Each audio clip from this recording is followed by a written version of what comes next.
joining us live now is Manchester United fan Bradley Tooth. OK, Bradley, what do you want to see from your side tomorrow apart from a win? Well, I want to see a performance, but I also want to see an apology before them from Jay Bothroyd. So, Jay, you said on this show not 3-4 weeks ago, Manchester United don't need Antoine Semenyo. Then I'm watching, and you've got him in a combined 11 for Man City after 2 games. What is that? Well done, Bradley. No. What is that? No, sorry, you didn't see that, Bradley. You didn't see that. My combined 11 had Cherky in there. Oh, it did. With Doku and Haaland. So let me correct you there. It did. If you're going to come on this show, come on here with facts. Oh, Bradley, I was so behind you there, but sadly, he is actually right. He had Cherky instead. Go on, then. What do you want to see tomorrow? But you did say, though, I was going to put Semenyo in there. That's what you did say. You did say I was going to. When was I going to say that?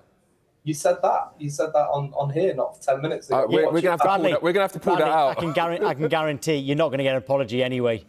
To be honest, one thing I did say is I would have liked to seen Semenyo go to a team where he's going to be the main man, like a Tottenham. I just feel like when everyone's fit at Man City and firing, I'm not sure Semenyo gets into that team. But there's no doubt about it, he's a top player. Now, and on to tomorrow, right? So it's a massive game for Man City because they're 6 points behind Arsenal. They need to get the win, but United will probably show up tomorrow, which is what we want, right? But we've watched the last 4 or 5 weeks and we've not shown up properly. We've not got the games over the line. But hoping for some new manager bounce, hoping that he gets the midfield right because that is the key. The actual defence is the key to the midfield being right because the spaces between defence and midfield last week against Brighton was criminal. So I'm hoping Carrick has done some sessions on the defenders stepping out because otherwise the spaces will be there for City to exploit. Bradley, what do you see your midfield being then? Who would you play? I'd go Casemiro, Ugarte, and Mainu. I'd play. Where's Bruno? Where's Bruno then? No, I'd play Bruno and Cunha in 10 positions, and then Sesko at top. I wouldn't play. So where's the width? No wingers. So we expect. Bradley, you're getting it twisted today, mate. I'm telling you. Yeah, you might think that, but when Carrick played the team against Chelsea, we didn't actually play with wingers. We played with two two players dropping in. But now you've got Mbeumo back. I don't see us overexposing ourselves. It's interesting. You can't go and play open football, like an expansive football against Manchester City. They'll pick you off. So it'll either be Sesko will be sacrificed and Mount will play as a 10, or he'll put an extra midfielder in there. You can't play the football that you want to play against Man City and Pep teams. You have to change and adapt to it.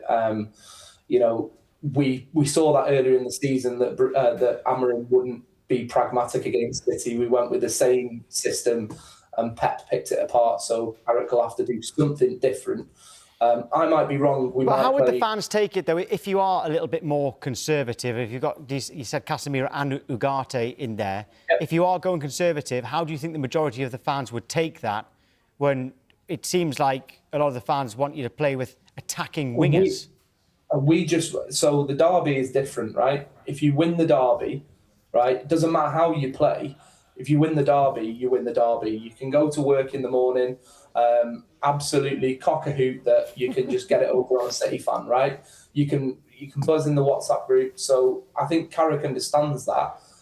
Carrick's a Man United legend. Alex Ferguson wouldn't have played, extra players in attack in this game. He would have been pragmatic. He would have adjusted. Essentially we need that. Bradley, I can't, to be honest, mate, I can't see Man United playing without width, because I understand what you mean in terms of you can't go out there and be gung-ho against a Man City because they will pick you off. But you want to win the game too, right? And you do. Your most effective players in your team is obviously Bruno, I think I'd love to see him play as a number 10. And then your wingers, whoever it's going to be, whether it's Ahmad, Mbuemo, Cunha wide, whoever it's going to be, I think you guys need to play with wingers in order to win the game. Otherwise, you're not going to have any shots. You're not going to have no chances. Do you want to see what Carrick did in his final game in interim charge? His final game in interim charge. We've got to start in 11. We'll put it up. This was back in 2021, all right? And I believe they beat Arsenal with this team. And he did go with wide players. He had Rashford and Sancho out wide, and they won that game. I'm slightly changing the topic here, Bradley, but that team there or your current team, who's better? So that team there has an aging Ronaldo, a Sancho that falls off a cliff, McTominay that is out of position because McTominay's a 10. Look, I love Scott McTominay. I love Marcus Rashford. Marcus Rashford's better on the left. But Lindelof was average for us at best. Tellez, we sold to Saudi Arabia. De Gea played 2 seasons too long for Manchester United and should have been cut by the club earlier. And Dalot, the real question is, why is Diego Dalot still at Manchester United, 5 years later? So no, I don't. Can we bring that? I can't believe what you're saying, to be honest. Ronaldo scored 20 Premier League goals that season. It wasn't 20 Premier League goals. Well, he scored 20 goals. It was 17 goals. So it was 17 Premier League goals. You ain't going to have no one that scores 17 Premier League goals for a long time. But the reason why Michael Carrick was the manager of Manchester United that season was unfortunately because of Cristiano Ronaldo. Man United were crying out for a defensive midfielder. Throw that team up again. We had Fred and McTominay. Bradley. Bradley, until McTominay has gone to Napoli and started playing as a number 10, you would never have played him as a number 10. Like, you've only seen it now. That's why you're saying he never played as a number 10 for Man United. He was getting forward for Man United, but he wasn't playing as a 10. He played as a number 10 under Ten Hag. No, he doesn't. He was. I'm going to check this in a break. I'm going to check this. How many times he played as a number 10? We have run out of time, Bradley. But thanks very much indeed for coming on. And again, good luck for tomorrow. Cheers. Thank you. Thanks, Brad.